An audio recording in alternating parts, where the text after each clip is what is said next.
Teacher homework note கண்டிப்பா நாளைக்கு வாங்கிட்டு வரணும்னு சொன்னாங்கப்பா. சாயங்காலம் நீ வீட்டுக்கு வரும்போது கண்டிப்பா நான் வாங்கி வச்சிருக்கேன்ப்பா.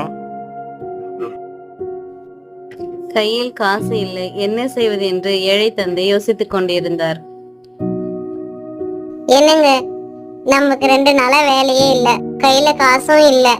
இப்போ வாங்கி தரேன்னு எப்படி சொன்னீங்க? கவலைப்படாதீங்க, சாயங்காலம் தம்பி வந்ததும் அடுத்த வாரம் வாங்கி தரேன்னு சொல்லிடுங்க. இல்லம்மா, இது படிப்பு விஷயம். இன்னைக்கு எப்படியாவது ஏதாவது ஒரு வேலைக்கு போயிட்டு கண்டிப்பா தம்பிக்கு நான் ஹோம்ஒர்க் நோட்டு வாங்கி கொடுத்துடுவேன். மண் வெட்டும் வேலைக்கு சென்றார். காலை முதல் மாலை வரை வேலை செய்துவிட்டு விவசாயியிடம் தனக்கான பணத்தை பெற்றுக்கொண்டு நோட்டு புத்தகத்தை வாங்கி கொடுத்தார். நாமும் நமது தந்தையின் கஷ்டங்களை புரிந்து நன்றாக படித்து அவர்களை முன்னேற செய்ய